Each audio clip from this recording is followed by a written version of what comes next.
Cynthia Fleury, vous la connaissez, elle est plutôt philosophe, justement. Pas facile le boulot. Elle est essayiste, mais en même temps, justement, ce qui va être intéressant, c'est qu'elle n'est pas que ça. Elle a pas mal d'étiquettes. Elle est très impliquée dans plein de choses locales. Locales, je veux dire. La chaire, là, que j'ai vu que tu as contribué à ouvrir à l'Hôtel-Dieu, etc. Il y a plein de choses très concrètes. Elle se bat pour la cause des femmes, pour le monde agricole, pour plein de trucs. Donc c'est sûrement intéressant de voir déjà peut-être ce qu'elle va pouvoir dire avant. Oui, et puis voilà. Je voudrais juste rappeler, je suis venue à l'invitation de Nouvelle Donne, hein, tout de même. Donc vous êtes responsable de ma présence ici.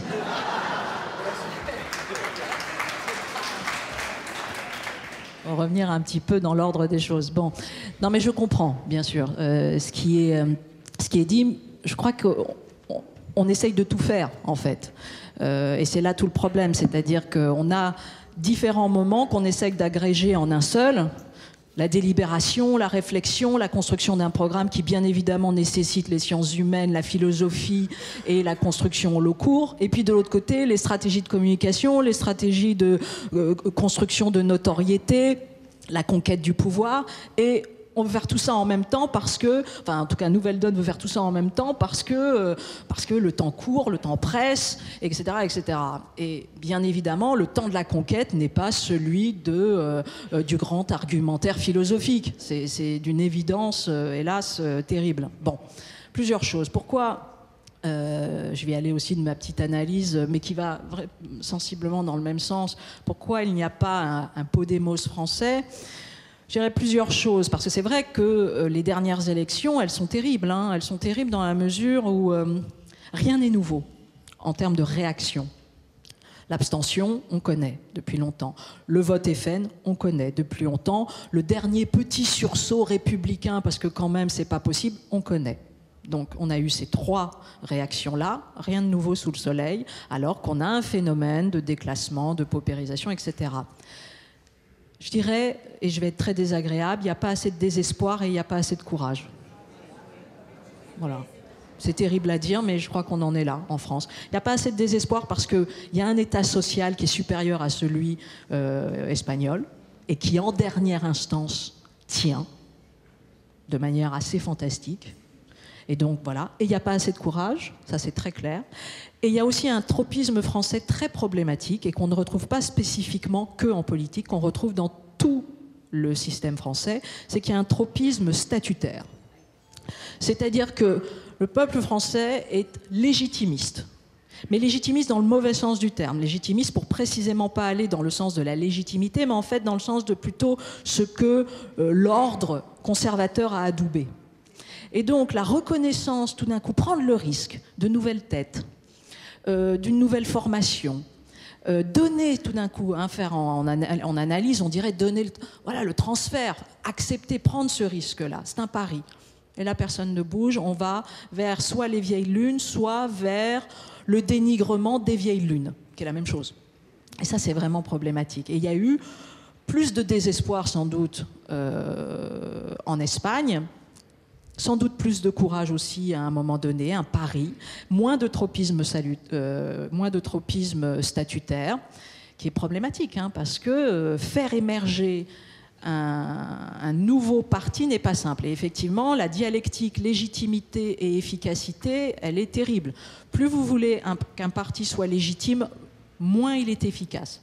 C'est comme ça. C'est ainsi fait, puisque son enjeu n'est pas d'être efficace au sens du pouvoir. Il est d'être efficace au sens de sa légitimité. Donc ça prend plus de temps, ça se construit, ça délibère. Voilà. Donc, mais effectivement, et bien évidemment, de la même façon, plus vous voulez être efficace et dans une stratégie de pouvoir, très souvent, moins vous serez légitime dans... Voilà. Et Nouvelle Donne s'est confrontée à ça. La différence entre les Indignés et Podemos, c'est un petit peu la différence qui a été tentée entre le collectif Roosevelt et Nouvelle Donne. Un petit peu, même si, très clairement, il n'y a pas eu non plus cette popularisation, comme il y avait eu pour les Indignés, on ne l'a pas eu en France. Il n'y a pas cette... Pourquoi ? Peut-être parce qu'aussi, il y a un mouvement plus individualiste, aussi. Peut-être qu'on a oublié la nécessité à un moment donné d'un mouvement social. Peut-être qu'on a perdu foi en ça. Il y a un découragement fort, hein, faut pas le nier. Sur la question, juste, j'entendais, il y a un vivier chez le FN possible. Juste quand même, parce que la sociologue qu'Héloïse Hay peut-être me contredira, mais je ne crois pas, mais ne nous leurrons pas sur le déclaratif des gens par rapport lorsqu'ils disent « je vote FN ». C'est très rare qu'on dise « je vote FN parce que je déteste les immigrés ». C'est très rare. Hein, je veux dire, c'est un... Non, on vote FN parce que, bien sûr, on veut défendre la République. Hein, donc que chacun se donne l'alibi pour voter FN, il faut quand même se calmer. Il y a sans doute un vivier, mais je crois qu'il y a un vivier ailleurs. Il y a un vivier dans l'abstention et il y a un vivier dans la gauche. Parce qu'il y a une gauche en déshérence, mais absolue, et qui est allée tristement voter en sursaut républicain parce que franchement, c'était pas possible de faire autrement, mais qui en a ras-le-bol. Donc, il y a un vivier. En revanche, oui, il y a un problème de notoriété de Nouvelle Donne et des nouveaux partis. Alors là, comment on crée ça? C'est certainement des stratégies communicationnelles et pédagogiques. Je vais dans ce sens du pédagogique. Mais quand même, Nouvelle Donne a fait un travail pédagogique. Et il faut bien évidemment que Nouvelle Donne continue, mais c'est pas vrai que c'est un parti qui n'est que sur le déclaratif. C'est un parti qui, dès le début, dans ses gènes, et ça c'est la continuité du collectif Roosevelt, a toujours avancé les propositions et quand même, comment on ferait. Et Pierre est là, Pierre a fait et continuera. Alors on est les premiers à dire Pierre arrête les courbes, mais de fait, on a Pierre et alors ce qui manque certainement à Nouvelle Donne, c'est une task force.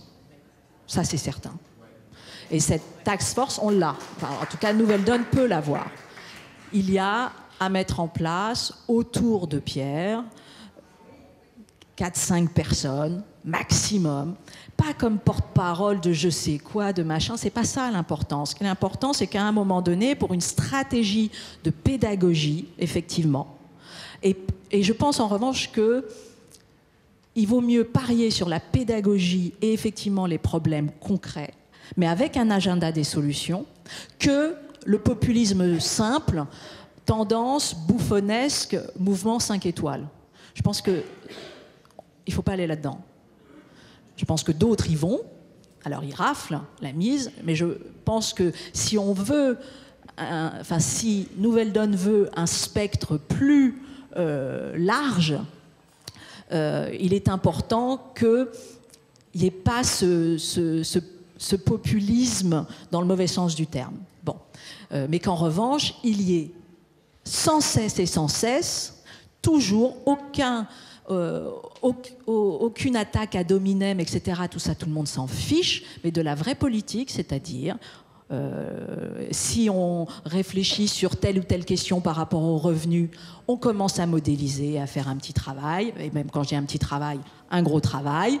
Pareil sur la semaine des 4 jours, si on trouve que c'est intéressant de défendre la semaine des 4 jours, etc., etc. Et il y a à la fois une task force et une sorte de force-programme noyau qui est là et qui doit être identifié. Bon, donc stratégie de notoriété, il faut se battre ailleurs parce que c'est tout un problème de contexte. Il faut se battre pour qu'il y ait des primaires le plus ouvertes possible et le plus déconstruites possible à droite. Il faut se battre pour que des primaires soient les plus ouvertes possibles et les plus déconstruites possibles à gauche. Parce que déjà là, il y a matière à déstabiliser. J'entends souvent, puisque moi on me reproche, mais comment pouvez-vous participer d'une telle mascarade? Ce n'est pas des mascarades, ce sont les institutions de la France. Aujourd'hui, le PS est en train d'oublier que ce sont ses propres institutions. C'est à nous de lui rappeler qu'aujourd'hui, la démocratie, elle fonctionne. Elle veut fonctionner avec un système d'ouverture, d'accès à la candidature, etc. Et déjà, il faut obliger à faire ça. Ça n'empêche pas du tout, par ailleurs, de créer plus de notoriété pour ND et pour d'autres. Très certainement, à un moment donné, une stratégie, parce qu'il y a la question de la conquête du pouvoir, une stratégie de collaboration particulière à établir avec d'autres gauches fragmentées, lesquelles je ne sais pas. Enfin voilà, donc ça fait, si vous voulez, et le fait d'obtenir, alors, parce qu'on a quand même un élément très dysfonctionnant qui s'appelle la télévision, et c'est assez, jusqu'à présent, il y a un manque d'accès aux grands débats publics télévisuels des nouveaux partis. Ils n'arrivent pas à venir combattre dans le ring. Bon, et il faut ça. Et c'est vrai que là aussi, la pression sans doute de l'opinion publique, etc., fera qu'on ouvrira ça. Mais voilà, donc si vous voulez, je pense pas que voilà, tout ça soit une affaire de simples problèmes philosophiques.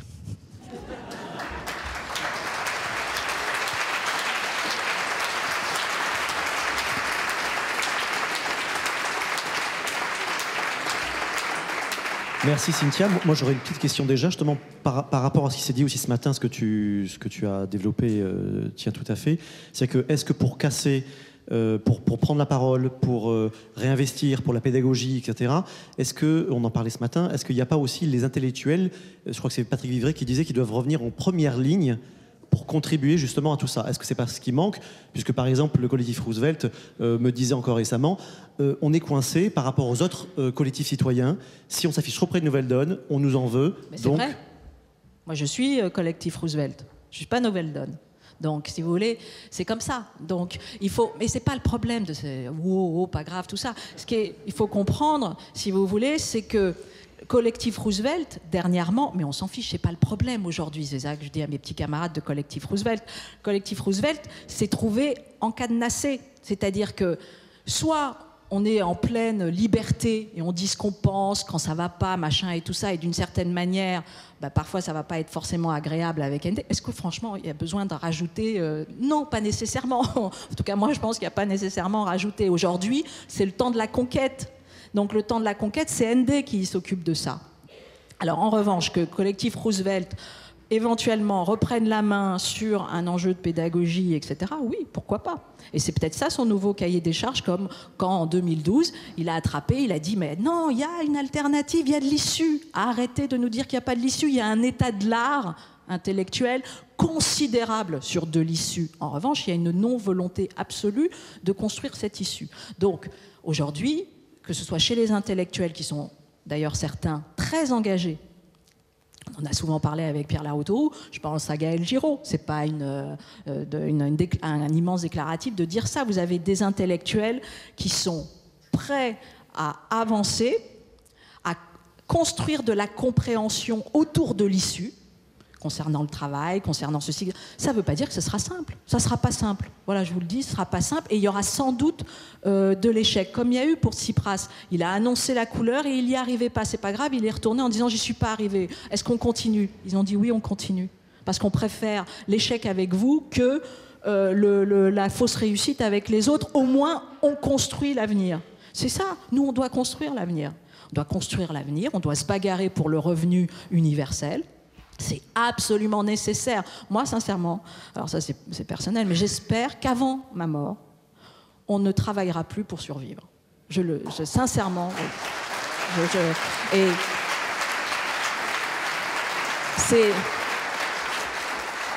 c'est un enjeu considérable d'humanité, de civilisation, et de démocratie. C'est un enjeu considérable, et à mon petit niveau, véritablement, je ferai tout pour que ce nouvel outil de régulation démocratique existe en France, en Europe, ailleurs, que sais-je. C'est un enjeu. On a perdu ça aussi, le goût de l'invention démocratique. Je vous rappelle que la France n'a pas grand-chose, mais tout de même, on a eu cette chose d'être pionnier avec ces questions de Révolution française, bien sûr avec d'autres, les États-Unis, etc. Mais tout de même, en Europe, on a été à un moment donné pionnier, et il faut avoir le courage d'être pionnier. Pionnier seul, dans la gadoue, tout ça, c'est pas grave. C'est ce qui nous protégera de notre désespérance. Et en plus, le pire, vous savez quoi? C'est que ça peut marcher.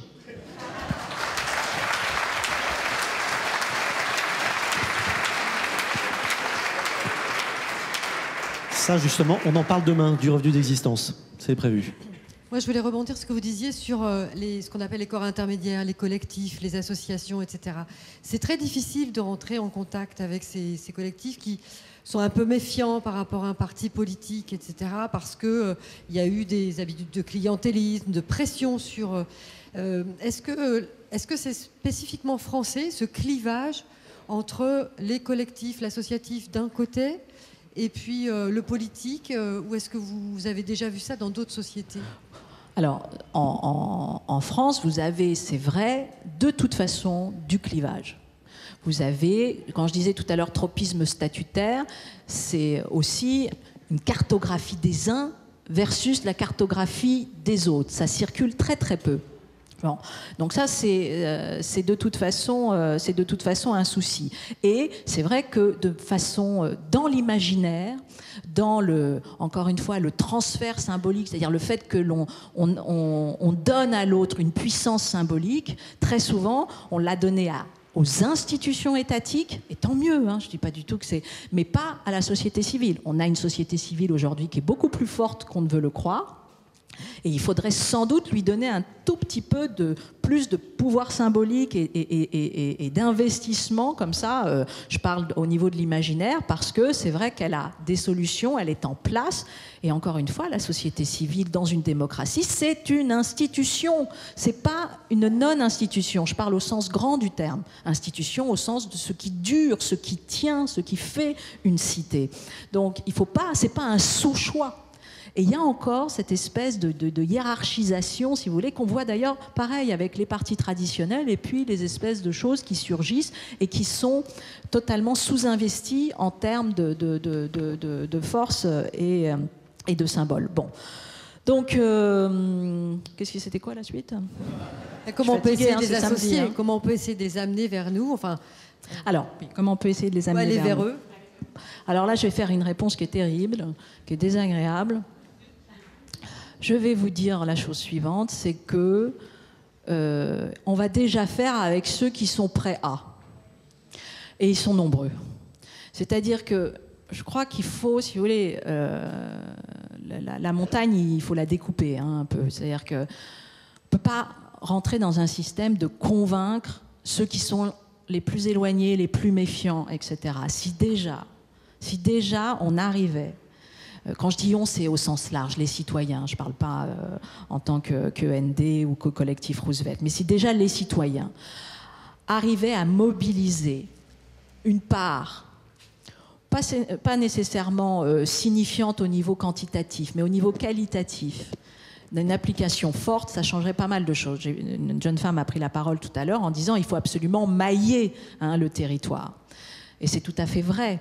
Mais le problème est le suivant, c'est que les gens, pour aller chaque jour faire soit du porte-à-porte, soit des réunions, etc., il faut qu'ils soient motivés, il faut qu'ils aient à un moment donné, qu'ils soient portés par leur espoir, parce qu'ils ne sont pas portés par l'argent, ils sont portés par rien. Et si en plus, ils n'arrivent pas à se projeter dans un avenir qui éventuellement va pouvoir faire quelque chose, c'est difficile. Donc, je ne connais pas assez la cartographie des membres de Nouvelle Donne pour savoir concrètement comment Nouvelle Donne peut déjà non seulement avoir une task force à son niveau hiérarchique top, mais déjà avoir un maillage beaucoup plus efficace. Ça, c'est clair que cette année, c'est l'année de tous les défis.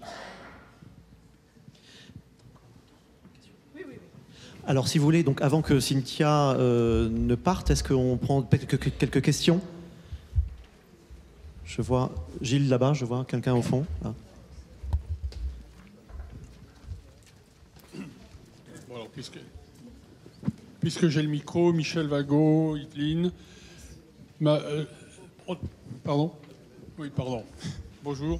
On a parlé de la télévision, des médias. Et est-ce que, notamment si on compare avec la situation en Espagne, l'ostracisme apparent dont font preuve les médias à l'égard de Nouvelle Donne, c'est assez subjectif, mais c'est peut-être objectif. J'ai l'impression que c'est aussi objectif.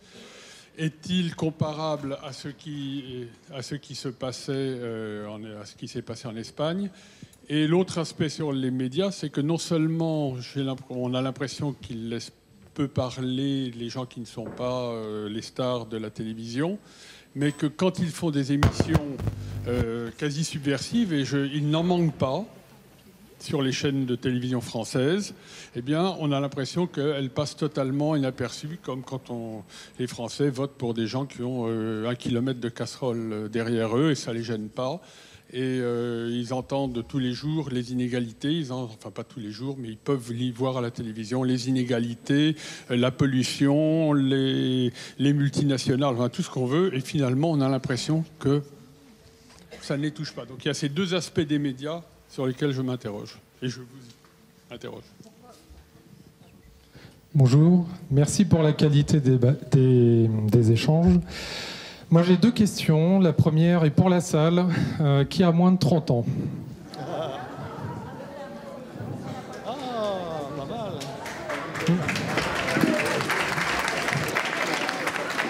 Donc, non, la question est simple. C'est qu'en fait, Podemos a une figure très jeune, une task force qui est jeune, et qui forcément a une certaine dynamique qui entraîne cette jeunesse qui est en difficulté, qui a un taux de chômage qui dépasse bien sûr celui des seniors, même si les seniors sont concernés. Je ne vais pas faire de clivage, je ne suis pas là pour ça. Mais par contre, on se rend bien compte que les partis politiques aujourd'hui ont une vraie difficulté avec les figures patriarcales. Et je ne vois pas des jeunes de 20 ans, 30 ans suivre des personnes de l'âge de leurs parents, voire de leurs grands-parents, leur dicter une conduite, alors qu'ils ont tout un héritage pourri sur le climat, sur le chômage, sur etc.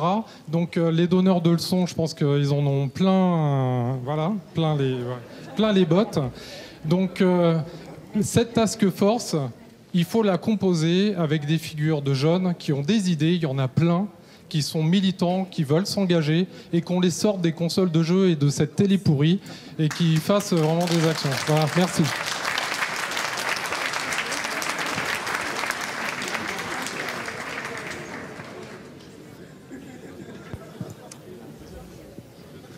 Bonjour à tous. Donc Moreno Miguel, je n'avais pas prévu d'intervenir, mais bon, j'ai 42 ans, je n'en suis pas très fier. J'aurais aimé lever la main. Mais voilà, ça fait 6 mois que je suis avec vous et donc je suis d'origine espagnole et j'habite dans le Médoc, donc qui reçoit un élu Front National depuis peu. J'étais présent à cette élection justement pour contrarier ça avec une initiative un peu citoyenne pour essayer de mettre en avant le collectif citoyen que nous essayons de mettre en place. C'est la raison pour laquelle je suis présent à Nouvelle Donne, puisque j'ai été contacté par M. Saïta, qui est responsable du Sud-Ouest en partie. Revenir, et je souscris tout à fait sur ce que vous avez dit concernant Podemos, effectivement, tout est avéré et fondé, puisque ma famille qui est en Espagne suit ça de très très près. Je voudrais aussi rebondir sur ce que vous avez dit en termes philosophiques et vous dire que non, les conditions de désespérance sociale et économique sont présentes malheureusement dans certains territoires, et j'en veux pour preuve que le Front National progresse. Et dire aussi que par rapport à ce matin, ce qui manquait principalement sur l'analyse sociologique de nos amis très compétents, éminemment compétents, c'est effectivement le fait de dire clairement qu'en tant que parti politique, nous, en ce qui nous concerne, nous ne sommes pas bons et nous n'avons pas réussi à investir certains territoires et nous laissons la place à un parti qui, pour ma part, n'a pas loisir à devenir parti gouvernemental et qui n'est pas viable en la matière. Donc nous ne sommes pas bons, nous n'avons pas réussi à occuper cet espace politique. Il faut qu'au préalable, nous partions de ce point de vue-là. Voilà, donc il faut une remise en question claire et nette. Je suis enseignant, principalement. Donc sur ce qui m'intéresse, moi, clairement, c'est tout ce qu'on va mettre en place intellectuellement pour essayer de contrarier l'avancée de ce Front National. Pour utiliser un langage de prof, puisqu'il y en a dans la salle. Est-ce qu'il y en a dans la salle? Tiens, pareil, une analyse sociologique, moi aussi, je vais m'y mettre. On parle de ce qu'il y a à faire pour réussir. On parle de décalage optimal. Ce qu'il y a de clair en ce qui concerne Podemos, c'est le fait qu'ils ont su coller à la réalité du terrain.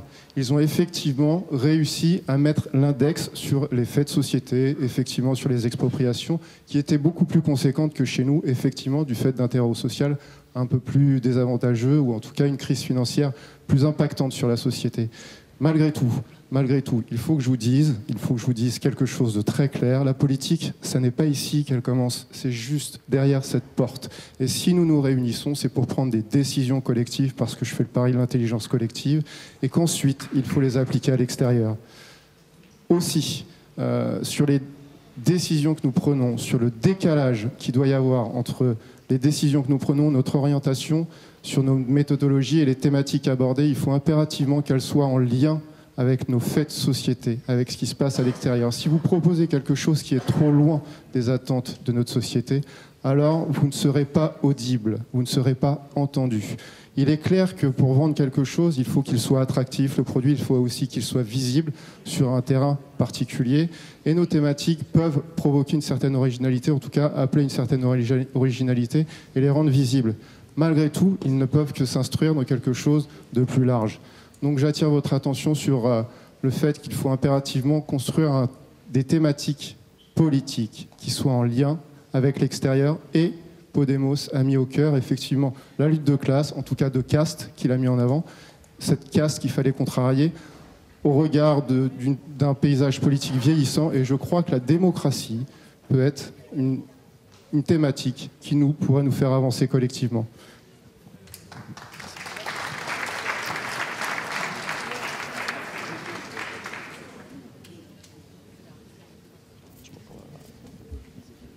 Oui, c'est bon. Alors sur l'ostracisme, alors je pense que les médias traditionnels ne parleraient pas d'ostracisme dans la mesure où ils ressentiraient ça comme un jugement de valeur trop fort. Dans les faits, ce qui se joue, c'est que sans doute ils prennent leur position tout simplement par rapport aux derniers chiffres des élections. Et donc, à partir de ces chiffres-là, ils ont absolument toute justification pour acter le fait que des nouveaux acteurs de la scène politique n'ont pas à être invités. Or, bien évidemment, même si la question du vote est absolument sacrée, très importante en démocratie, elle ne dit pas le tout de la démocratie, puisque quantité de gens ne vont pas voter, et donc ne se signalent pas. Et d'une certaine manière, ces leaders nouveaux, ils renvoient aussi à tout cela qui ne se signalent pas, et donc qui n'ont... De fait, il y a là une problématique d'inclusivité qui est grave. Alors, il faudrait arriver à faire dialoguer ces leaders des nouvelles partis politiques avec les anciens. Mais les anciens n'acceptent pas. Ils n'acceptent pas parce qu'ils ne veulent pas donner le sentiment de reconnaître l'autre. À partir du moment où vous êtes reconnu comme pouvant participer du débat, vous êtes adoubé, donc vous grimpez en effet de notoriété. Donc il y a un système comme ça compliqué, et l'enjeu pour Nouvelle Donne et pour les autres partis d'ailleurs, c'est d'arriver quand même à mettre dans un corner les anciens représentants pour essayer de débattre sur des questions clés, et essayer d'avoir des journalistes qui acceptent de prendre ce risque qui n'en est pas un. C'est ça la vérité, mais eux le ressentent sans doute comme risque. Ce risque qui n'en est pas un, pour faire entendre versus quelqu'un de traditionnel qui viendrait donner sa solution immédiatement, de manière comparative, la proposition d'un autre, et notamment d'une alternative. Bon. C'est pas, encore une fois, c'est sans doute un lobby à mettre en place, c'est sans doute un travail auprès d'instances comme France Télévisions, Radio France, un certain type de mairie peut-être, en leur disant, vous savez, la télé est tellement, d'une certaine manière, confisquée par pas méchamment, encore une fois, il ne s'agit pas de dire complot, pas complot, etc. Mais de fait, mécaniquement, il y a un phénomène de non-inclusivité dans la télévision qui fait qu'on doit faire surgir ailleurs, on doit faire entendre ailleurs cela. Je donne juste un exemple, c'était quand d'ailleurs je ne sais plus, en 2007 ou quelque chose comme ça, j'avais été étonnée, un grand débat devait avoir lieu, je ne sais plus avec qui, enfin avec différents types d'acteurs, et la télévision a dit nous ça ne nous intéresse pas, ça ne fera pas d'audience, etc., etc. Le débat n'a pas eu lieu. Vous vous souvenez de ça? Je ne sais plus, enfin bon bref, j'avais été hallucinée de dire mais vous savez, il y a un autre endroit qu'à la télévision pour faire des débats démocratiques, hein. Une grande mairie, un lieu commun important, tout d'un coup, et la télé, et le pire, c'est que la télé serait venue pour choper de l'information. Donc, si vous voulez, ça aussi, c'est tout un rapport d'autorisation, de créer cet espace public, et soit nous arrivons à faire que l'espace public cathodique soit un tout petit peu plus pluriel, par toute une série de stratégies, de pressions, de ceci, soit il faut aller trouver sur le territoire, et je pense qu'il y a dans les collectivités territoriales des gens qui ont envie de redonner la parole et de faire entendre des alternatives, et il faut aller sur ce territoire-là. Bon. Sur la question de la jeunesse, c'est vrai que c'est de toute façon une question qui n'est pas simplement celle des nouveaux partis, qui est celle des partis en règle générale. Il y a un désinvestissement politicien, il n'y a pas nécessairement un désinvestissement politique de la part de la jeunesse, au sens où, pourquoi pas, ils s'intéresseraient à la question de l'associatif, de l'engagement, de la responsabilité sociale, etc., de faire de la politique autrement. Mais en tout cas, très clairement, la militance classique politicienne intéresse de moins en moins les jeunes gens. Donc là aussi, c'est un challenge pour Nouvelle Donne de voir comment, au niveau de la task force, il y ait une figure sans doute plus jeune qui parle à cela, et dans ces thématiques très précises, qu'il y en ait une qui fasse immédiatement écho à la question des problèmes que traverse la jeunesse. Parce qu'un effet inverse peut se faire. Je pense aujourd'hui que des parents peuvent être totalement mobilisés si précisément leurs grands-enfants, leurs 20 ans, 25 ans, tout d'un coup identifient quelque chose, et ça se passera dans l'autre sens. C'est-à-dire que tout d'un coup, des parents qui sont conscients de l'univers défaillant laissé à leurs enfants, il y en a quand même une grande partie, et qui n'ont pas envie de baisser les bras, même si chaque jour tout les pousse à baisser les bras. Donc ça peut être aussi une manière de récupérer un vivier électoral, que précisément de s'adresser à un moment donné sur 2, 3 grandes mesures très spécifiques, très identifiées, et surtout très modélisées. Il faut sortir du déclaratif. Il faut aller dans le mécano, c'est-à-dire vraiment dire, voilà, on fait ci, on fait ça, on propose ça, on essaye de faire ça. Parce que je crois qu'il y a une volonté de l'autre côté de comprendre comment on va changer les choses, et pas simplement dans le grand récit, dans la grande éloquence, qui est très important aussi, mais à un moment donné, on est dans un monde, si vous voulez, d'open data, on est dans un monde de crowdsourcing, on est dans un monde très interactif, où même les citoyens sont dépositaires d'une expertise et peuvent, comme une sorte de wiki, ils peuvent alimenter. Ils peuvent donner, pas simplement... On oublie les idées, on les a, mais en revanche, ils peuvent donner différentes manières de faire que cette idée devienne réellement pratico-pratique, c'est-à-dire qu'on essaye de la vivre. Bon, voilà quelques réflexions, mais c'est vrai que la question de la jeunesse et d'être porteur de réelles solutions sur cette jeunesse est très important. Je vais répondre juste rapidement sur 2 points. Sur la télévision, en fait, il faut voir qu'à Podemos, on ne leur a pas non plus ouvert les chaînes de télé comme ça. Il y a eu une vraie stratégie qui a été mis en place pour conquérir l'espace télévisé, qui a été mis en place avant même que Podemos se constitue, en fait, où ces professeurs de sciences politiques ont créé leur propre émission de débat télévisé, la Tuerca, qui au départ passait sur une petite télé associative de quartier, qui ensuite a réussi à se développer, et ils ont été repérés d'abord par des chaînes très conservatrices en fait de la TNT, qu'invitait Pablo Iglesias comme étant, si vous voulez, un peu le trublion. Il le mettait comme représentant des indignes alors qu'il n'y avait pas de représentant du mouvement.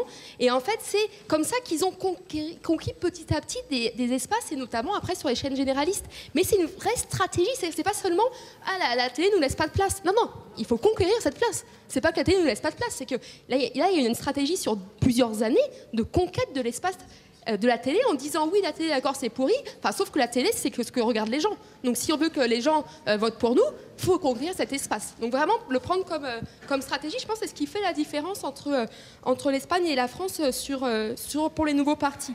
Après, le deuxième point sur les jeunes, ça c'est assez intéressant parce qu'en Espagne c'est l'inverse. Dans plusieurs cas dans le cercle que j'ai pu suivre dans la banlieue sud de Madrid, en fait, c'est des jeunes de 25-30 ans qui vont emmener leurs parents dans le cercle après de Podemos en disant viens militer avec nous. Donc c'est un peu, comme vous disiez, les jeunes ne se verraient pas forcément dans un parti politique où il n'y a que des vieux. Là, c'est un petit peu l'inverse de ce qui se passe. Et je pense que ce qui est intéressant, ce qui est mis en avant par ces leaders jeunes de Podemos, c'est ce qu'on appelle une représentation miroir en sciences politiques. C'est-à-dire de mettre en avant le fait qu'il y a une similarité entre représentants et représentés. En termes d'âge, mais pas seulement. Le fait, par exemple, Pablo Iglesias va mettre en avant le fait qu'il habite à Vallecas, qui est un quartier populaire de Madrid, que quand il était prof, il n'avait pas de poste fixe, qu'il était précaire, qu'il gagnait 900 € par mois. Il y a des candidats qui disaient le problème des élites aujourd'hui, c'est des élus, c'est quand ils ouvrent leurs fenêtres, ils ne voient pas la réalité. Nous, quand on ouvre notre fenêtre, on voit la réalité. Donc de mettre en avant en fait un principe de similarité en fait entre représentants et représentés, alors qu'on a un décalage aujourd'hui, notamment en France, mais total entre les gens qui sont au pouvoir et la majorité de la population. Et ça, je pense que c'est pas seulement la question de l'âge qui est mis en avant, mais aussi la question de la condition sociale, des quartiers où est-ce qu'on habite. Et donc ça, je pense que c'est pas seulement une question de se dire les jeunes se mobilisent moins dans les partis politiques, mais pas forcément...